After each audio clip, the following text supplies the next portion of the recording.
6 minutos pasan de las 9 de las 8 en Canarias. Abrimos la hora de las mañanas que incluye la tertulia. Por lo tanto, esto ya es opinión. Una hora que acaba con ustedes, con vosotros, hablando por la radio si les apetece, a través del 900-137-137, que es el teléfono de este programa. Voy saludando a los compañeros de charla matutina, como a Esther Esteban, que está en Toledo. Hola, Esther, ¿qué tal? Buenos días. Hola, muy buenos días, Alfredo. A José María Brunet. Hola, Brunet, ¿qué tal? Hola, buenos días. Graciano Palomo. Hola, Palomo, ¿cómo estás? ¿Qué tal, Menéndez? Muy bien, usted. Y Arsenio Escolar. ¿Qué pasa, Escolar? Buenos días. Muy buenos días, Alfredo. A ver, una así de saque que no os esperáis y que tiene a Brunet así como asustado.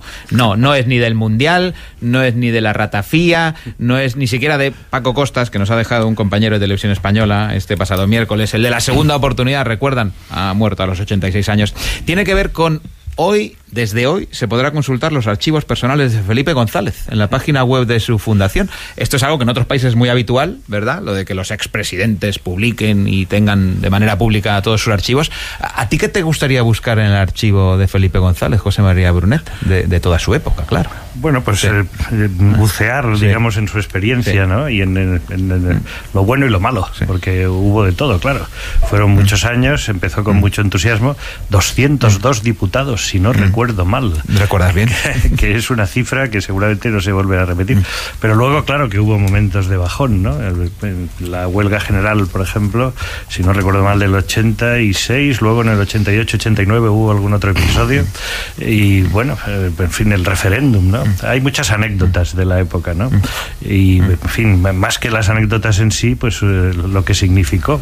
En ese referéndum, por ejemplo, pues me contaron que junto al despacho de Narcís Serra hubo algún alto mando que con Lluís Reverter, que entonces era, en fin, el jefe de gabinete y una persona muy presente, y porque bueno, era muy entendido en temas de protocolo y tal, pues que rezaron esa noche el rosario mientras sí, se hacía el recuento de votos, para que todo saliera conforme, en fin, era de interés como para Dios el manda, gobierno, ¿no? Era de interés para el gobierno.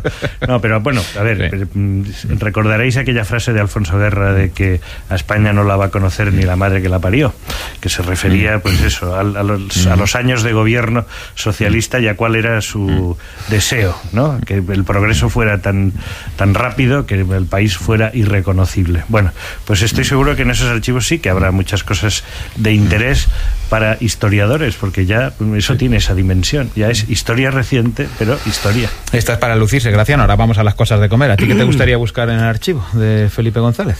Sí, bueno, sí. Yo creo que lo que me gustaría no está en los archivos, porque es de tradición oral. Entonces, en el Partido Socialista Obrero Español, que es verdad que ni a él le conocen ni la madre que le parió, en la actualidad, creo que, insisto, entonces era mucho de tradición oral, pero desde luego lo que sí que me gustaría conocer es los corvarios, la letra pequeña respecto a cuando toma la decisión de la incorporación en la NATO y un poquito antes de llegar al poder, que es verdad que sacó 10 millones de votos, 202 diputados, pero esto es muy actual también, por la quiebra y voladura del partido en el gobierno, entonces la Unión de Centro Democrático.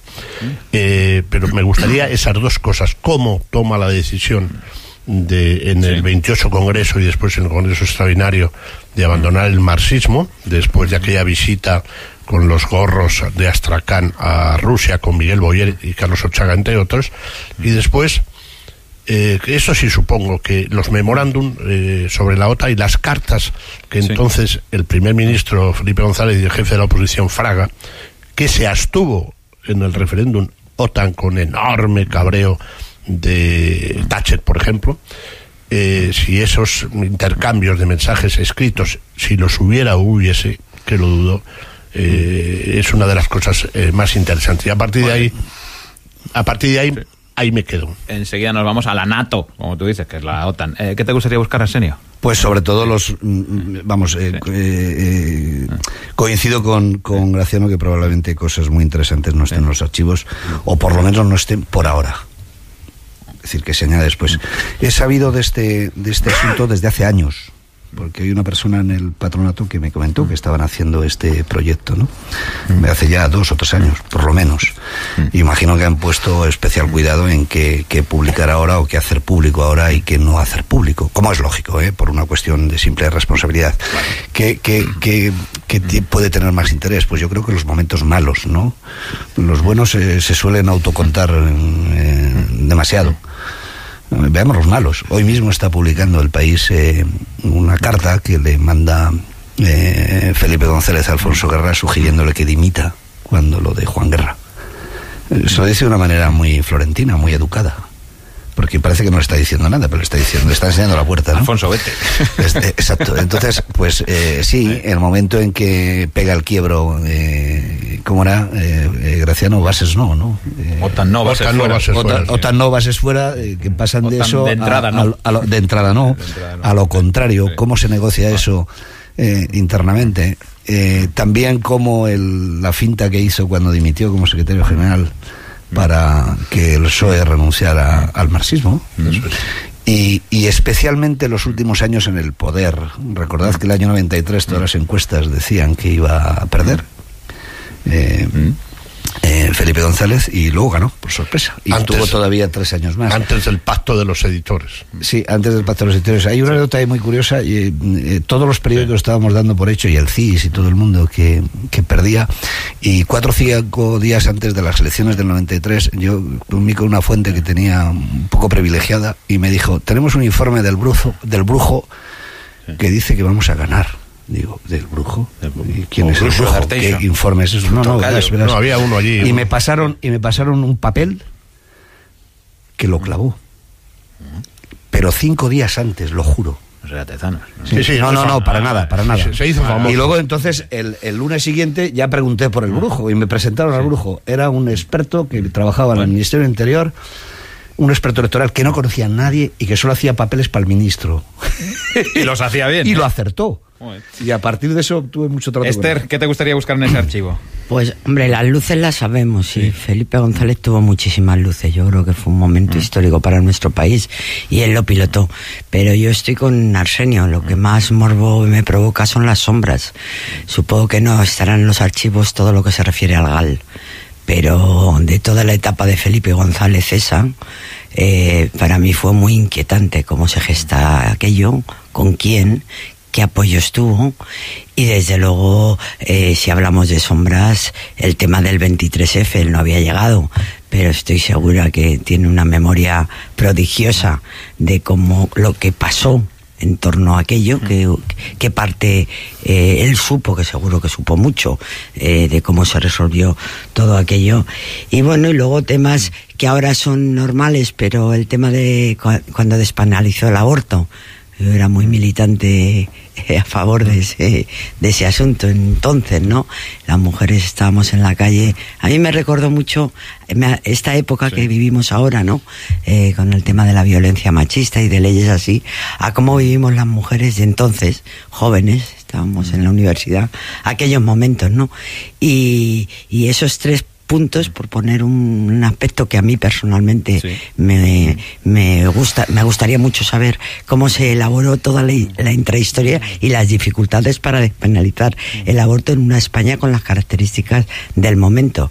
Pero vamos, me quedo con el GAL. Si tengo que buscar algo que me produce mucho morbo, me quedo con el GAL. Pues disponible ya en la página web de su fundación. Son las 9:15, clavadas, 8:15 en Canarias. Como me gusta que hayáis ido sacando en algunos casos todo lo que tiene que ver con la Alianza Atlántica, con la OTAN, porque a esta hora nos acompaña la española con el mayor puesto de alta dirección de la Alianza, es Carmen Romero, la vicesecretaria general adjunta de Diplomacia Pública. Señora Romero, Carmen, ¿cómo está? Buenos días.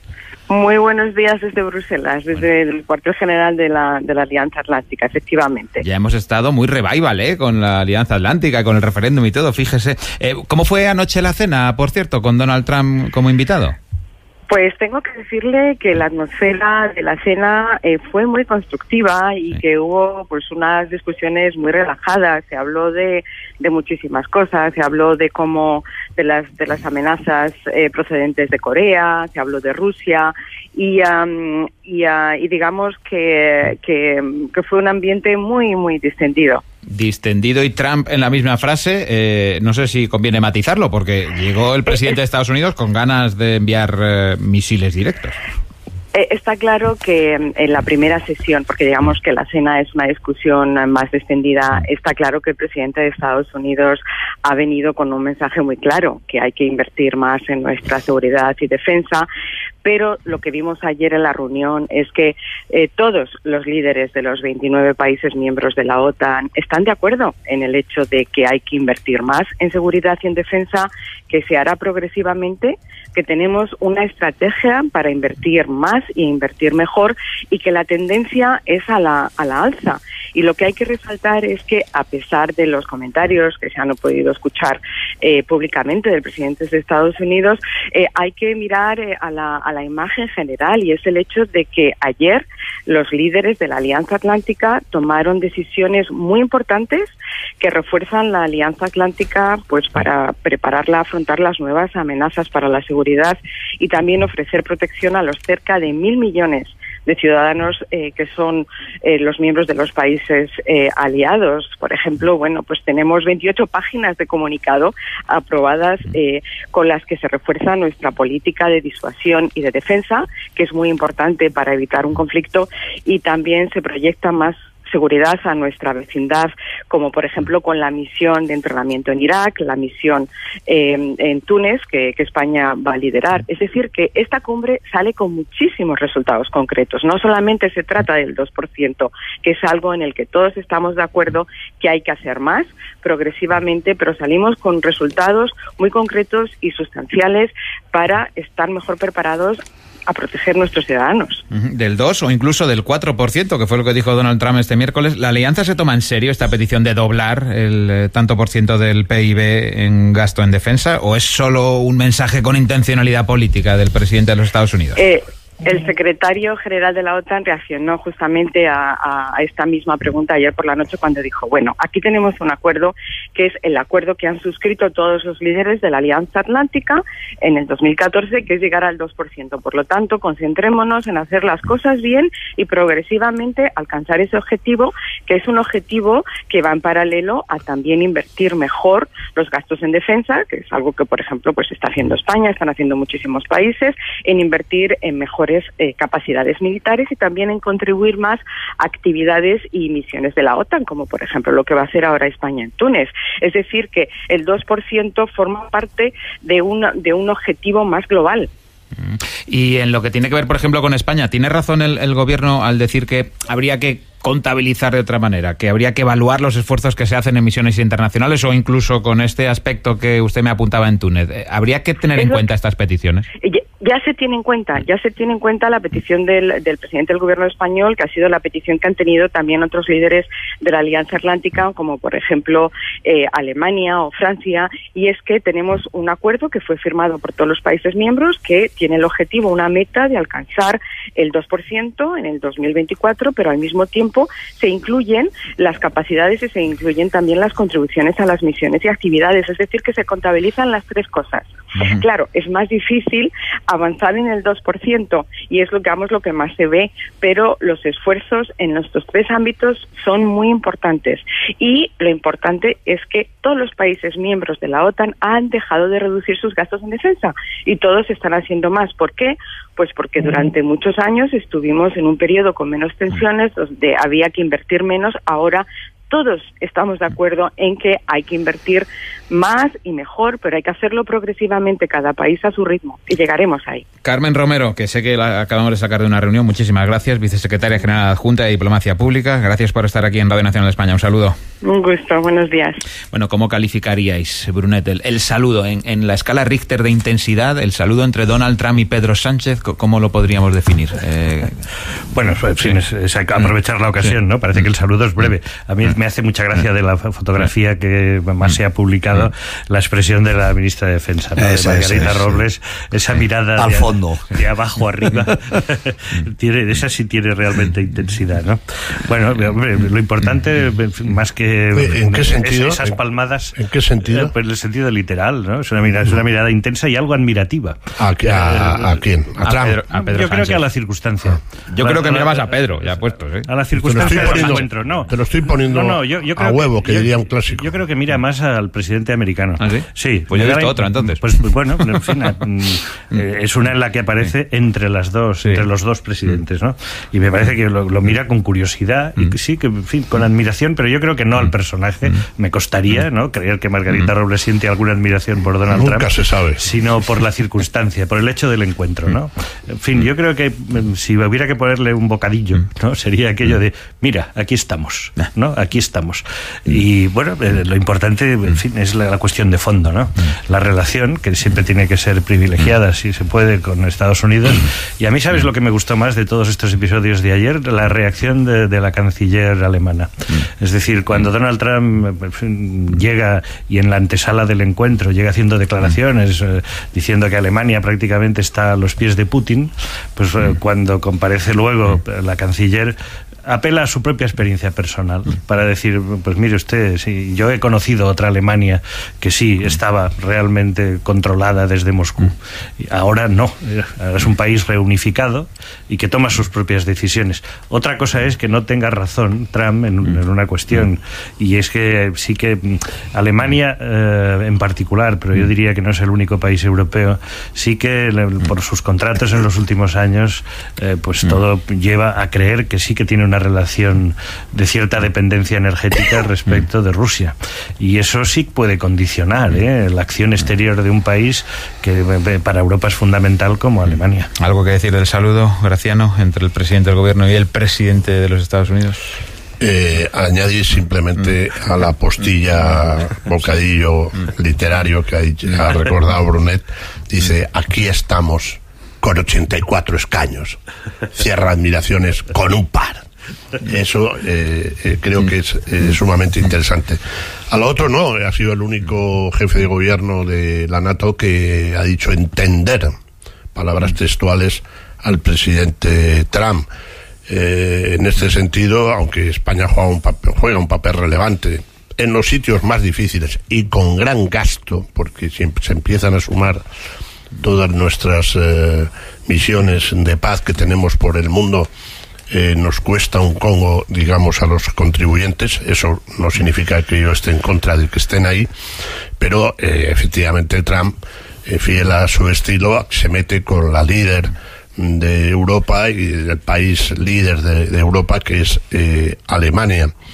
Ya le paró los pies al inicio del mandato la canciller cuando fue hablando en nombre de la Unión Europea a decirle que el rubicundo inquilino de la Casa Blanca no decía nada más que tonterías, o como diría un clásico, chorradas. Y le leyó la cartilla. Hombre, Alemania y Rusia están al lado, es obvio. El gas se debería referir al anterior canciller socialista Schröder, que dejó la cancillería para fichar por Gazprom, por una pastita que creo que te es difícil a ti conseguir todos los días en esta emisora. Puertas giratorias también en Alemania. Y ahí me quedo, mi querido amigo. Ahí lo retomo, Arsenio, no te preocupes.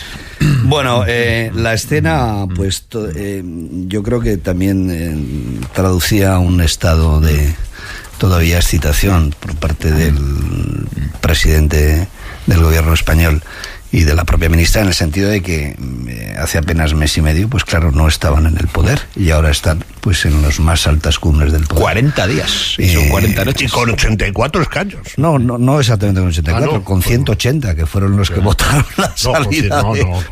Los que han unificado todos los partidos. Lo que quieras, pero los que le llevaron a la presidencia del gobierno. Decreto de unificación. Joder, vale. Gracias. Perdona. Que los pero que no llevaron confundas a la a la presidencia del gente. gobierno. No la confundas tú. No, 84 escaños. 84 escaños tiene el PSOE. Pero a la presidencia del gobierno le han llevado 180 escaños. Eso es verdad. ¿Es así o no sí. es así? Vale, ¿ya puedo seguir? ¿no? Gracias. Proceda, colega. por favor. Eso por un lado. Por otro lado, a mí me parece un poco obsceno este afán de carrera armamentística por parte de Trump, tratando de presionar a todos sus aliados en el marco de la OTAN y en relaciones también bilaterales con algunos países, de que aumenten su inversión en armas y todo lo demás. Me parece muy obsceno. Ayer coincidió, por ejemplo, un dato. Defensa, nuestro Ministerio de Defensa va a invertir este año 5.000 millones de euros. 5.000 millones de euros, que se dice pronto. ¿Sabéis cuánto va a invertirse en esa oficina de la pobreza infantil El alto que ha creado Pedro Sánchez? 10 millones. 10 millones. O sea que ya está bien. Es decir, aguantar un poco el tirón y nada de entrar en este tipo de digamos, de espirales, porque el mandatario universal, Donald Trump, lo ordene, pues todos detrás. Voy a recordar aquí una anécdota que decía un humorista. ¿Por qué demonios todos los países... no, ¿cómo era? ¿Por qué todos los países tienen Ministerio de Defensa si ninguno que se sepa tiene Ministerio de Ataque? Ya está bien.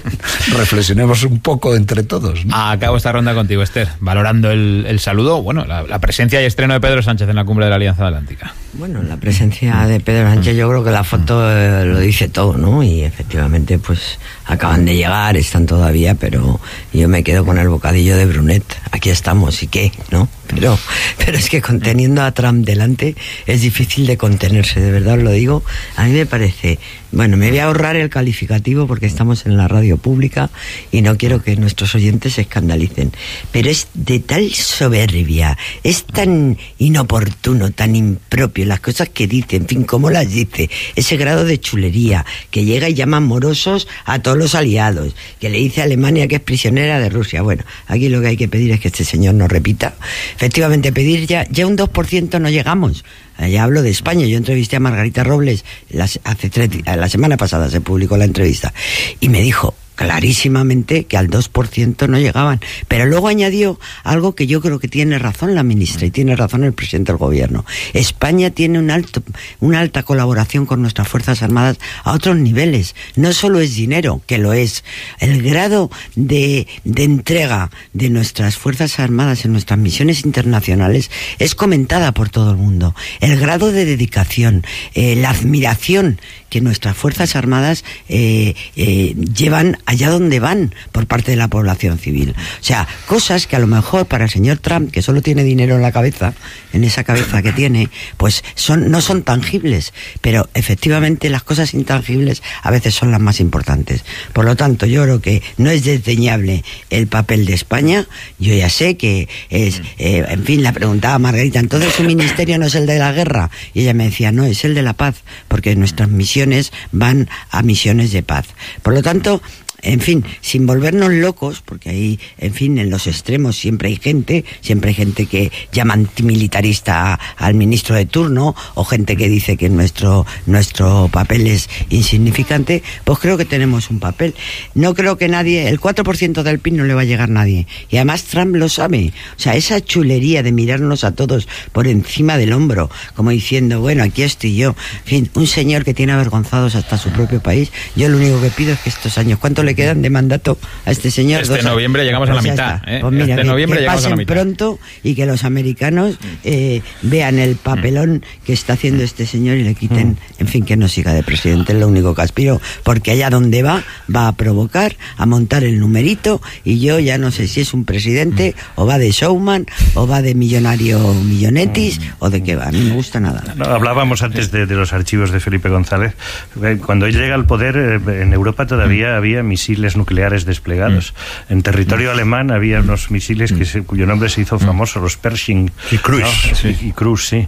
Y por tanto, fijaros cómo ha cambiado Europa, ¿no? Supongo que Trump se volverá a su país pensando la vieja Europa con los líos de siempre, ¿no? No son conscientes de los problemas de defensa que tienen que afrontar. Pero yo creo que ayer la posición de Pedro Sánchez la entiendo, ¿eh? Yo creo que fue inteligente. Yo creo que no tenía por qué incomodar a alguien a quien, no digo que tenga la obligación obligación de caerle bien, pero probablemente sí le ha preocupado desde el primer momento. Él acaba de llegar, ¿no?, al gobierno, me imagino a la embajada americana mandando a Washington, ¿no?, pues probablemente en las últimas semanas los primeros informes sobre el gobierno, sobre y este señor Sánchez, y esto qué es, qué ha pasado en España. No digo que a Trump le haya quitado el sueño, pero desde luego la diplomacia americana funciona, y sobre Europa y la posición estratégica de España, y para qué hablar de las bases americanas aquí en nuestro territorio. Por tanto, hombre, yo no digo que ayer Pedro Sánchez se levantara al paso de la bandera, ¿no?, y no como Zapatero en otras circunstancias. Tampoco es que critique ahora a Zapatero, eran unas circunstancias muy distintas, pero desde luego yo creo que esa imagen por la que nos preguntabas, Alfredo, acompañada de las manifestaciones de comprensión del presidente, es inteligente, porque con Estados Unidos hay que llevarse bien. Más cosas. Con esos 84 diputados que decía Graciano, o con las mayorías parlamentarias que sea capaz de desarrollar el gobierno, que ahí es donde está la clave, se supone que hay que ir sacando, Graciano, todas las medidas anunciadas, por ejemplo, este pasado miércoles en el Congreso, por al menos 3 de las ministras que fueron compareciendo por allí. Hoy siguen compareciendo titulares de carteras que van avanzando las líneas generales de sus respectivos departamentos. De lo de este miércoles, por ejemplo, reforma de la Ley de Memoria Histórica, derogación parcial de la LOMCE, lo del diésel, que aunque no es nuevo exactamente lo de que el diésel tiene los días contados, falta por concretar el cómo y el cuándo, pues la ministra de Transición Ecológica volvió a incidir ahí. De todos estos anuncios, Graciano, que son cosas de comer, de conducir o de desenterrar incluso algunas de ellas, ¿tú con cuál te quedas? Son cosas diferentes, por cierto. Quería hacer un recordatorio a propósito. Cuando se produce la doble decisión, perdóname que hagas un segundo. Son y 32, la doble decisión por parte de la OTAN de desplegar los misiles Pershing y Cruise, que estaba González, que acaba de llegar, apoyó la doble decisión del despliegue de su amigo después de la visita de Reagan, punto y aparte. Bueno, yo creo que son cosas diferentes. Son unas que son de carácter, digamos, por entendernos netamente ideológicas, y otras que son de calculadora. Yo creo que efectivamente, pues como no se pierde de ¿Las ideológicas son gratis o no? No exactamente, pero bueno, tampoco aumentarían 2 puntos el PIB, no sé, desenterrar a los muertos que están en las cunetas y en el Valle de los Caídos, pues llevará algún gasto, pero vamos, tampoco sea para vender la corbata, yo creo, ¿no? Lo otro sí es más importante. Ya hay una especie de rebelión, viene hoy en algunas primeras páginas de los periódicos, por parte de sectores afectados con subidas de impuestos, aunque es verdad que la flamante ministra de Economía, Nadia Calviño, lleva 6 semanas en un globo, ¿no? O en el limbo, no se sabe exactamente bien. También se nota ya una cierta preocupación en los sectores empresariales y de emprendimiento respecto a la subida de impuestos, porque no sé quién ha tabulado los impuestos, pero los que conocen mejor las cosas saben que es imposible llenar la caja en base si no se aplica, si no se va directamente al IRPF, que es la gran bolsa donde todos nos retratamos con Hacienda, ¿no? Y hay medidas de carácter económico, así de corte, digamos, social, algunos dirían de carácter demagógico, yo no me atrevo a decir tanto, pero de corte social, que va a ser difícil que salgan adelante, básicamente porque sus socios no prioritarios en el Congreso, el PDeCAT y el Partido Nacionalista Vasco, no están por la labor, teniendo en cuenta sus representaciones, digamos, ideológicas, si existieran o existiesen en Cataluña y el País Vasco, que representan claramente a la derecha económica. Arsenio económico no, esto hay que, en principio, si se tiene intención, sacarlo adelante con mayorías parlamentarias, que no sé cuáles, claro. El tema de los impuestos yo creo que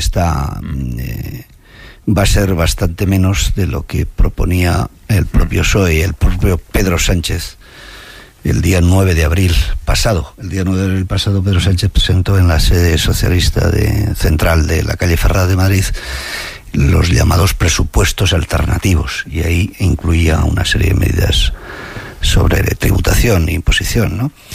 Pues bien, de aquellas algunas cosas sí y otras ya ha renunciado el propio gobierno a poner en marcha, en concreto la subida del IRPF para los tramos más altos de los asalariados. Eso no va a ir.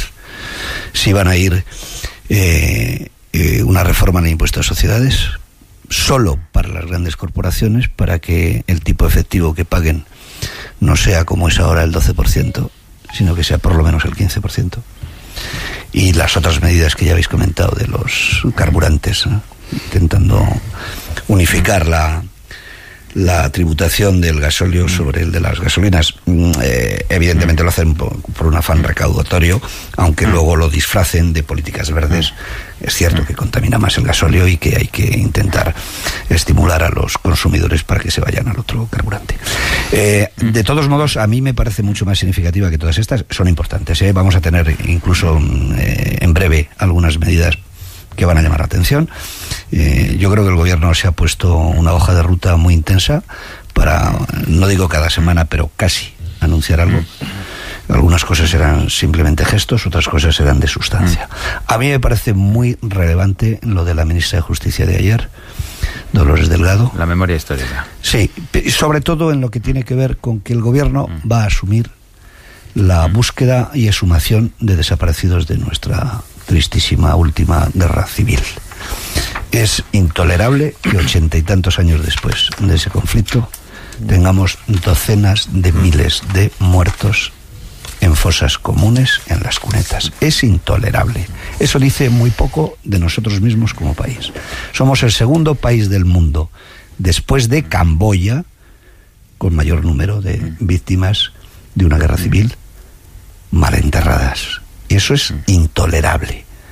Y todos los gobiernos que han pasado, incluidos los gobiernos socialistas de Felipe González y de José Luis Rodríguez Zapatero, han hecho cosas encaminadas a restaurar todo eso, pero no con la suficiente fuerza. Yo me alegra muchísimo que este gobierno se atreva a afrontarlo y espero que le salga bien. ¿A qué asunto le da recorrido, Esther, de las múltiples comparecencias de este miércoles, por ejemplo, en el Congreso? Yo estoy con Arsenio. Yo creo que vamos a ver anuncios todos los días, porque el gobierno está gobernando con los presupuestos del PP. Siempre puede argumentar que no son sus presupuestos y tiene las manos atadas, o sea que puede ser una excusa para decir yo no hago, porque siempre por Real Decreto, como se ha visto cuando ha querido, puede hacer lo que le dé la gana, pero bueno, más allá de eso yo creo que va a ir dando signos de su ideología, de lo que está. Es un partido que está, el Partido Socialista está en el poder y tiene que dejar claro cuáles son sus prioridades. En el tema del diésel, pues yo, mira, anoche venía oyendo, cuando estuve con Arsenio en Televisión Española, y cuando volvía estuve oyendo la radio y había expertos y no se ponían de acuerdo si contaminan más o menos. Así que si los expertos no se ponen de acuerdo, yo no tengo criterio. O sea, sí, yo supongo que el diésel contamina un poco más, pero también no es lo mismo que todos sepamos que el diésel que los coches diésel tienen sus días contados a que lo diga la ministra, ¿no? Porque entonces toda la industria alrededor de esto pues se echa a temblar. Pero bueno, más allá de eso, que efectivamente en el supuesto de que sea tan contaminante, lo que tienen que hacer los fabricantes es ya no fabricar vehículos con motores diésel. Yo digo como lo del tabaco, es malísimo, pero oye, ahí está, y se vende y se consume. Por lo tanto, esta doble moral que tenemos de un lado para que el gobierno a través del Ministerio de Hacienda cobre impuestos a mansalva y luego los critique, pues bueno, a lo mejor podríamos llegar a un equilibrio. Eso por un lado. Me quedo, bueno, estoy de acuerdo con Arsenio, ya en ese tema hemos hablado muchas veces, comparto plenamente el criterio de que es una vergüenza para un país tener a sus muertos enterrados en cunetas y que este tema no se haya resuelto. Este tema hay que darle solución, hay que darle salida, sobre todo por la dignidad de las personas y de las familias. Muchos de ellos ya han muerto, que todavía viven los mayores con la esperanza de recuperar a sus seres queridos. Por lo tanto, ese tema me parece que hay que afrontarle de una vez por todas y ya está. El tema de la educación me parece más complejo, ¿eh? Yo creo que en el tema de la educación me parece vergonzoso que aquí el gobierno que llega, da igual el que llegue, quita la ley anterior. Ahora la LOMCE hay que cargársela. Bueno, vale, porque era del PP, pero es que aquí hubo dos ministros que estuvieron a punto de llegar a un acuerdo, que es lo que queremos los padres. Los padres queremos que la educación saque en las manos las ideologías de ella. Y claro, al contrario, la convierten en un arma política de primera intensidad. Y solamente la tengo que criticar a la ministra portavoz, y mucho que diga diga que en Cataluña en las escuelas no hay adoctrinamiento, porque entonces yo no sé cómo llama ella a todo lo que hemos visto, incluido que un profesor, varios profesores que dicen que se ha ido de ese instituto, pero que tienen una causa, criminalicen a sus alumnos porque son hijos de la Guardia Civil. Pero creo que esa pata me parece que estuvo muy desacertada. Si no quieres meterte con Cataluña, vamos, no con Cataluña, con el gobierno de Cataluña, porque en este momento hay un momento de bajada de suflé, no digan nada. Pero claro, en fin, que se lo digan a los padres de los niños de guardias civiles si hay adoctrinamiento o no. Y me quedas tú, Brunet, por valorar las múltiples comparecencias que parecía un tablero deportivo de ministros y ministras por ahí por el Congreso. Bueno, pues destacar solo alguna cosa para no hacer un análisis exhaustivo que nos lleve a las 10 de la mañana. Yo, mira, creo que aquí lo fundamental es que son las primeras comparecencias, que el afán que guía a los ministros y ministras seguro que es el de, sobre todo, aparecer como un gobierno con ideas, es decir, con proyecto, desmentir aquella idea, ¿no?, que la que Rajoy insistía tanto durante el debate de la moción de censura, de que íbamos a vivir una etapa de inestabilidad, porque venía, en fin, la incógnita era lo que se nos venía encima, gente que no se sabía qué proyectos tenían, ni qué proyecto de país, ni en lo que iba a hacer. Lo que pasa es que yo creo que las ideas están saliendo a borbotones y creo que sí que se deberían ordenar un poco. Es decir, yo creo que se está lanzando muchas ideas, pero probablemente luego no exista la fuerza política ni la mayoría parlamentaria para aprobarlas en muchos casos, o estén desaconsejadas por el propio calendario electoral. Estoy convencido de que el tema del impuesto de la renta, por ejemplo, para los salarios más altos no se va a tocar, pero no porque no hubiera un afán de mayor justicia social en ello, sino porque es inconveniente de cara, pues, a las próximas citas electorales. Por tanto, yo en eso sí que seguro que pues habrá frenazo. En cambio, yo estoy con mis compañeros en cuanto a que el país tiene una deuda ética pendiente que no se ha acabado de pagar nunca. Ahora bien, yo pondría el acento, claro, en atender a eso, a la deuda y a la dignidad de las personas, pero expresiones como Comisión de la Verdad, en cambio, me generan más inquietud, porque, bueno, pues mira, los episodios históricos siempre tienen más de una versión y, por tanto, pretender ahora establecer una sola verdad probablemente no nos lleve a ningún buen camino. Ahora bien, anular, por ejemplo, las sentencias del franquismo, los juicios excepcionales, lo pongo solo a título de ejemplo, ¿no? El de Lluís Companys, presidente de la Generalitat, fusilado en Montjuïc y allí yace. Bueno, pues realmente que esa sentencia no haya sido anulada cuando obviamente, ¿no?, fue ese juicio, a Companys le detiene la Gestapo en París, ¿no?, y es trasladado a España y juzgado sin nada que tenga que ver con las garantías procesales de un país normal. Claro, era un país recién salido de una guerra civil. Pues esas cosas, la retirada de símbolos, etcétera, hace mucho tiempo que se hubieran debido llevar a cabo. Muchachas y muchachos, que tengáis un buen día y una mejor semana. Nos vemos la que viene. Adiós. Adiós. Adiós. Adiós. Hasta la semana que viene. Adiós, José María. Adiós. Será mi último Abrazos, día de abrazos. trabajo. Adiós. Chao, chao.